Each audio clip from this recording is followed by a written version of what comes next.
All right, let's talk about the United States Congress. Now, I know it can seem like this impossibly complex, confusing system.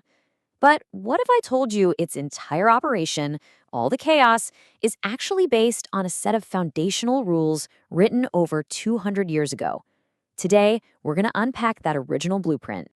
So, if you ever go to the official website, congress.gov, this is what you see. It's just a whirlwind of activity, right? Bills flying around, meetings, votes, reports. It's this massive, constantly moving machine. Think of it like the finished building in all its complicated glory. But where did the original architectural plan come from? You gotta ask, who wrote the rules for all of this? So here's our game plan. We're going to start with what I'm calling today's congressional dashboard. Then we'll go back in time to find the original blueprint itself, Article 1 of the Constitution. We'll break down why it created two houses, look at the surprisingly simple rulebook for making laws, and then, the really cool part, see how that old blueprint shows up in the reality of today. Okay, first up, let's just get a sense of the sheer scale of the modern legislative branch. I want you to think of that official Congress website not as some static page, but as a live dashboard showing a massive system in constant churning motion. I mean, every single day this dashboard is just humming.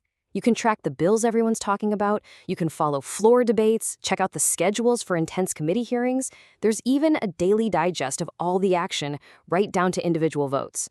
It looks like total chaos, right? But believe it or not, all of this activity is governed by a surprisingly simple and very old set of instructions. So let's go find those instructions. To really understand the why behind all that action, we have to rewind the clock and look at what is basically the source code for Congress, Article 1 of the U.S. Constitution. This is it. This is the foundational document. It was signed back in 1787, ratified the next year, and it laid out the entire structure of the federal government. But for us, the key is the very first, and actually the longest article. And this is the line that kicks the whole thing off. The very first sentence of Article I does two absolutely monumental things. First, it says all federal lawmaking power goes to this one body called Congress. And second, right away, it splits that body in two, creating a Senate and a House of Representatives. Okay, so let's dig into that. Why two houses? Why not just one?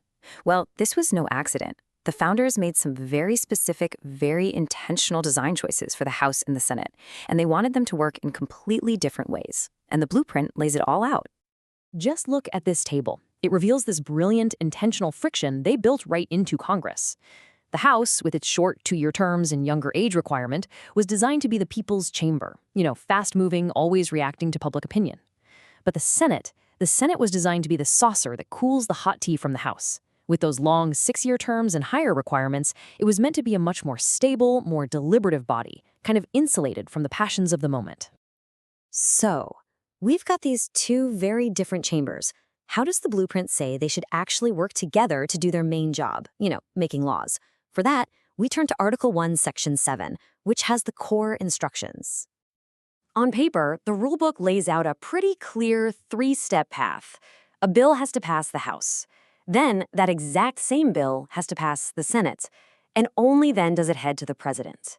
It sounds simple, but in reality, this is where all that complexity we saw on the dashboard, the committees, the amendments, the filibusters, comes into play. But this simple 3-step journey, that remains the constitutional core of it all. Now, this is where it gets really cool. How does this 230-year-old blueprint actually show up today? The connection isn't just theoretical, it is tangible. You can see it in the titles of some of the most powerful people in Washington, D.C. Let's start with the House. Article 1, Section 2 gives a very specific instruction. The House gets to choose their own speaker. And this isn't just a friendly suggestion, it is a constitutional command. And boom, there's the direct link in action. That single instruction from 1787 gives us one of the most powerful positions in Washington, the Speaker of the House, currently held by Representative Mike Johnson. It is a straight line from that old blueprint to the nightly news. All right, let's hop over to the Senate and see how the plan is different over there. The blueprint in Article 1, Section 3 actually assigns a leadership role to someone from the executive branch. The vice president is automatically the president of the Senate. And again, we see the blueprint become reality. The person fulfilling that constitutional duty today is the current vice president, J.D. Vance.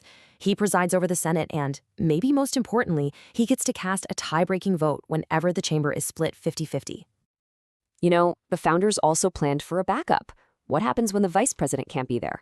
Well, the same section of the Constitution instructs the Senate to choose a president pro tempore, which is just a fancy Latin way of saying a temporary president to serve instead.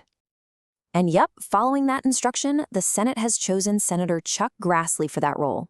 It's just another direct link, another position of power today that was created by a specific line in the Constitution from centuries ago. So, here's the big takeaway. The blueprint gives us the foundational pillars, the Speaker and the Senate presidents. But over time, as political parties got stronger, Congress realized it needed more structure. That's where roles like majority leaders and whips came from. They aren't in the Constitution, but they were created to manage party strategy and, in the case of whips, to literally whip up the votes needed to get things done. The complex building we see today really does rest on that simple, original foundation. And that leaves us with a final thought. We've seen how a document written way back in 1787 still works as the basic operating manual for the U.S. Congress today. Its principles are everywhere, from the 2-year term of a House member to the very title of the Speaker. So when you think about its age and how much our world has changed, it's worth asking yourself, if you were revising the blueprint today, what changes, if any, would you make?